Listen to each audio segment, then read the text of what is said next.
The city of Perry is still grieving after a shooting at Perry High School.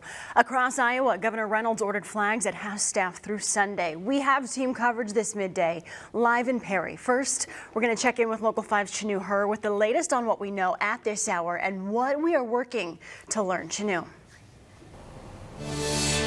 Well, Samantha, just a few minutes ago, I saw some police officers walking out of the high school over here this morning. A much different scene this morning, not as heavy of a police presence, but you see a couple of police officers and their cars still in front of the high school. Police tape still up, and these barriers blocking the parking lot so far this morning. And the flag here on the right just lowered to half-staff this morning, but again, very different from what it was like yesterday. Not as busy as it was yesterday at this time, but what we know this morning that's new is we got some pictures from Principal Dan Marburger's daughter earlier today. She tells us he is one of the people who were injured in that shooting yesterday here at Perry High School. She tells us her father right now is stable. She says, quote, nowhere out of the woods. He'll be in and out of surgeries for the next couple of days and weeks. So that is what we have found out from her today as far as his condition. But yesterday, the sheriff's office told us that a total of 5 people were injured in this shooting. One 6th grader was killed. We do know from police that the 17-year-old suspect, Dylan Butler, is the suspected shooter in this case. ABC News reporting that he has died of a self-inflicted gunshot wound. So that's what we know. Right now, we're still working to figure out from law enforcement a motive. I know that's a big question lots of people have at this hour, why this shooting happened, the motive behind it, and we're still also working to learn the identities of the victims from police, as well as the name of the child who was killed in this shooting. So we'll continue to track all of those questions for you, try to get those answers for you, and bring you the latest as soon as we get that information. Samantha? Chanu, thank you. Reaction from the world and the community of Perry itself has been emotional. Local 5's Larissa Mills is live in Perry. Last night, the community gathered for a vigil. How are they supporting each other in their grieving right now, Larissa? Yeah, hi Sam. As you mentioned, it's been a really tough time for this community, but reaction was quick with last night community organizers organizing a candlelight vigil, multiple of them in fact, but one of the main ones being at Wise Park, which is near Perry Elementary School. That was led by local ministers. There were prayers. Community members also had a chance to speak, as well as just other Perry school students.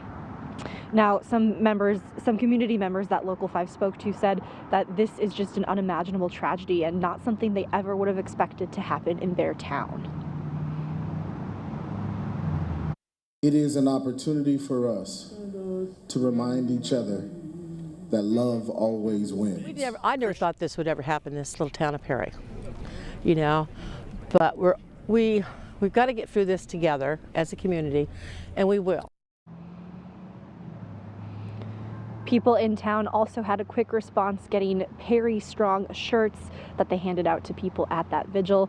Now, the vigil at Wise Park was not the only vigil that took place Thursday night. A lot of local churches also held prayer services and vigils, and it could be expected in the next coming days and weeks that there'll be more services like that as well.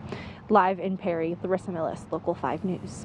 Larissa, thank you. As the community is recovering from this tragedy, the Perry District is coming together. It is an emotional time and something everyone processes differently. Local 5's Dana Searles is live at Perry High School. So Dana, today would have been the second day back in class from winter break. Instead, they're dealing with this tragedy and talking about support services.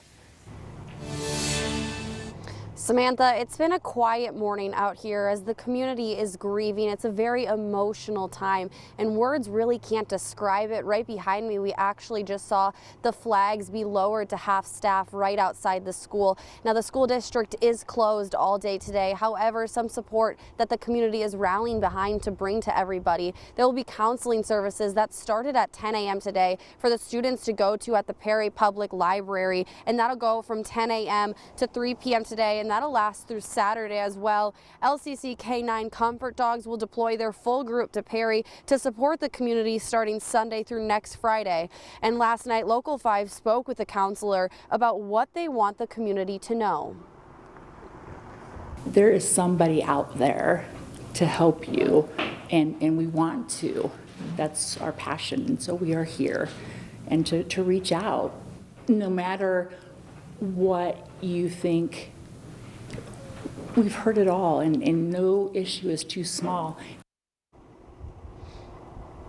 Iowa State University also offered a number of resources. They have an Iowa Concern hotline open for calls for confidential assistance, as well as various articles for how those can cope with tragedy. They also emphasize that the 988 hotline is always available for immediate crisis service there. And we have more links and information on how you can support the community through these tough times at weareiowa.com. But for now, live in Perry, Dana Searles, Local 5 News. Dana,